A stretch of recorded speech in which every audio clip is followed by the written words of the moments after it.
अक्सर घरों में जब बिजली की तार टूट जाती है, खराब हो जाती है, तो उसको जोड़ने के लिए टेप का इस्तेमाल किया जाता है, जो तार को जोड़ने के साथ करंट लगने के डर को भी खत्म कर देती है। इसलिए आज मैं आपको मामूली सी टेप इंडियन फैक्ट्री में कैसे बनाया जाता है उसका पूरा प्रोसेस दिखाने वाला हूं। बिजली की तारों को आपस में जोड़ने वाली टेप बनाने के लिए सबसे पहले प्लास्टिक की बड़ी बड़ी रोलों को चाइना से मंगवाया जाता है। फिर इसको फैक्ट्री में लाने के बाद इसको ओपन किया जाता है और इसको मशीन में सेट करने से पहले इसके बीच में एक लोहे की रॉड डाली जाती है ताकि मशीन में इसे फंसाया जा सके। अब इसको उठा के मशीन तक ले जाया जाएगा। फिर पुराने वाले रोल से नए वाले रोल को जोड़ दिया जाएगा, क्योंकि अगर नए रोल को दोबारा से मशीन में अगर सेट किया जाएगा तो उसमें बहुत ही ज्यादा टाइम लग जाता है। इसी कारण पुराने वाले रोल जब थोड़ा सा बच जाता है तो उसको नए वाले रोल से जोड़ दिया जाता है। मशीन में रोल को अच्छी तरीके से सेट करने के बाद मशीन को चालू कर दिया जाता है। अब ये रोल मशीन में नीचे से ऊपर तक इसी तरीके से घूमता रहता है। अब ये रोल मामूली सी आप पन्नी समझ सकते हैं। इसको टेप बनाने के लिए इसमें काफी स्ट्रॉन्ग ग्लू डाला जाता है। तो भैया ने यहाँ पर ग्लू का बाल्टी उठा के मशीन के आगे वाले हिस्से में पलट दिया है। फिर अपना जितना भी ग्लू होता है इस रोल पे लगातार इसी तरीके से चढ़ता रहता है और जितना भी एक्स्ट्रा ग्लू होता है इस रॉड की मदद से वो नीचे निकल जाता है। अब यहाँ से अपना जितना भी रोल होता है ग्लू के साथ मिक्स होकर मशीन में आगे बढ़ता रहता है और इस मशीन के अंदर काफी सारे हीटर लगे होते हैं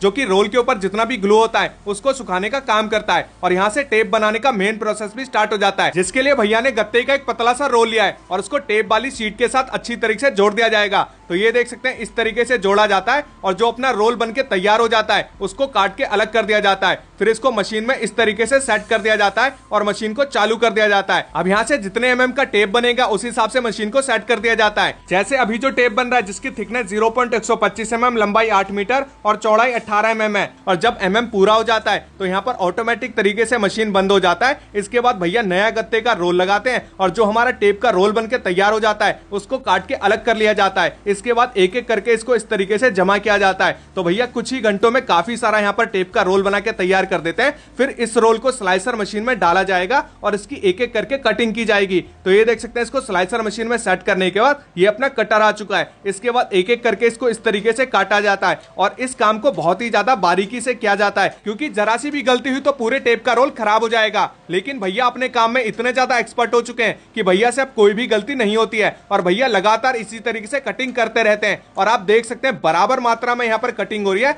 ना कोई ज्यादा हो रहा है ना कोई कम हो रहा है। और जब कटिंग पूरा हो जाता है फिर मशीन को ओपन किया जाता है। फिर सारे टेप को निकाल के करेट में इकट्ठा कर लिया जाता है। अब इस करेट को उठा के पैकिंग वाले डिपार्टमेंट में भेजा जाएगा। तो सबसे पहले लेमिनेशन वाली पन्नी बिछाई गई है, फिर एक एक करके इसके अंदर ब्रांडिंग डाला जाता है। अभी तक आपने पीछे जितना भी काम देखा है वो सारा का सारा काम मशीनों द्वारा हो रहा था और आगे जितना भी काम होगा अब सब हाथों से किया जाएगा। और आंटी जी के हाथों की स्पीड इतनी बढ़िया है कि अच्छे खासे मशीनों को भी फेल कर दे। फिर सारे टेपों को बढ़िया से लैमिनेट करने के लिए ऊपर से हॉट ब्लोअर भी मारा जाता है और इसके बाद सारे उल्टे टेपों को सीधा कर लिया जाता है। अब आप सोच रहे होंगे कि इसको सीधा क्यों किया जाता है, तो भैया ऊपर से भी यहाँ पर हॉट ब्लोअर मारा जाता है ताकि सारा टेप अच्छी तरीके से लैमिनेट हो जाए। तो आज मैंने आपको दिखाया कि किस तरीके से फैक्ट्री के अंदर बिजली की तारों को जोड़ने के लिए टेप को तैयार किया जाता है।